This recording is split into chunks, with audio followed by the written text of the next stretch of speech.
La démographie, c'est un paramètre socle de la production et de la demande. Sa trajectoire imprime sa marque sur longue période.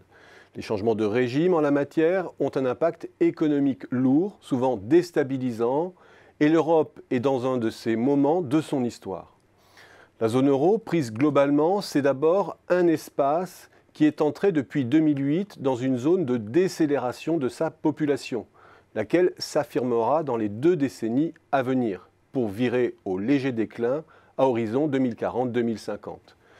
Derrière cela, il y a, on le sait, des fondamentaux de fécondité qui n'assurent pas le renouvellement des populations, autrement dit une croissance naturelle hors immigration.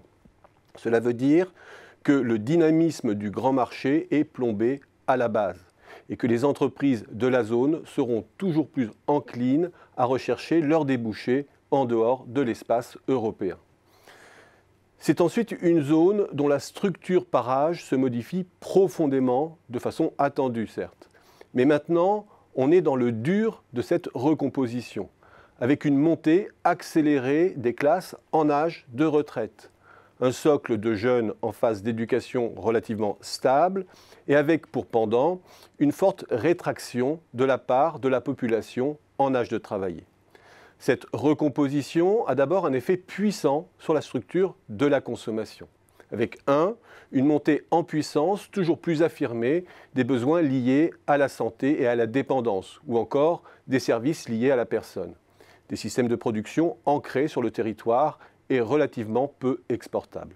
2, avec une permanence des besoins en éducation, avec enfin en 3, une attrition des besoins d'équipement ou encore de construction propres à la population en âge de travailler.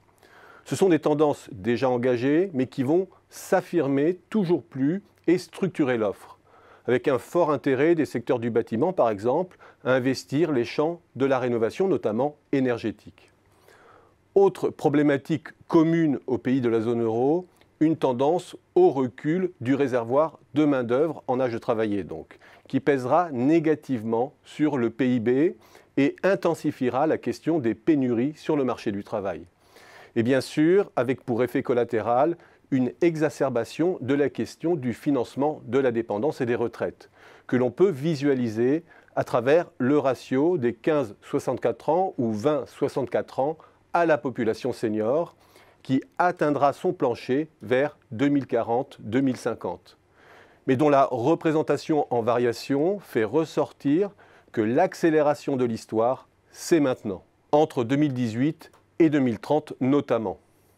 Mais au-delà de cette histoire commune, la zone euro se trouve confrontée à la question de l'hétérogénéité des situations, qui risque de faire ressortir une fois de plus son incapacité à se coordonner.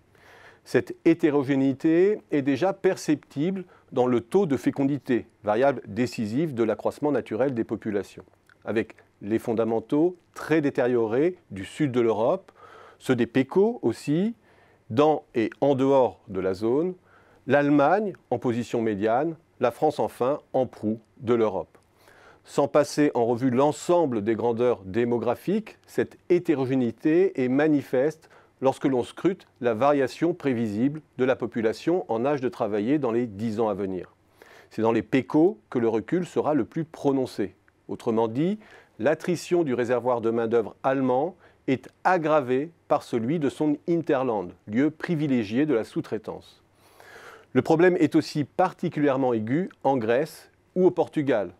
Pour le bassin rhénan, la question des pénuries de qualification va donc devenir décisive. Pour la seconde zone, il y a là un facteur d'aggravation préoccupant de l'équation des retraites. Et il est clair que cet élément va jouer un rôle déterminant dans l'abord de la question migratoire. Sur ce point, les intérêts divergent. Si l'on prête attention maintenant au ratio entre personnes en emploi, cotisants potentiels donc, et la population senior de plus de 65 ans, retraités potentiels donc, qui conditionne largement la solvabilité des systèmes de retraite, premier poste budgétaire, là encore, l'hétérogénéité comme les vitesses de dégradation varient fortement d'un pays à l'autre, ne créant pas le même stress budgétaire. Cet indicateur surligne l'intensité du problème dans le Sud. Les pays du Nord et l'Allemagne ont su atténuer la contrainte en rehaussant leur taux d'emploi. La hausse de l'employabilité est ainsi cruciale pour éviter l'appauvrissement social du Sud. Mais c'est un objectif pratiquement inatteignable dans une Europe sans croissance. Encore plus inatteignable si le bassin rhénan siphonne les compétences du Sud. Il ne s'agit là que d'un point de vue très parcellaire de l'enjeu, mais suffisant pour prendre conscience que l'Europe absorbe aujourd'hui un choc de premier ordre. Un choc asymétrique de surcroît, inégal selon les pays et qui exige plus que d'autres une stratégie commune. Étonnamment, cette question est totalement absente du débat européen qui préfère tirer parti sur un mode opportuniste de la dimension anxiogène de l'enjeu migratoire.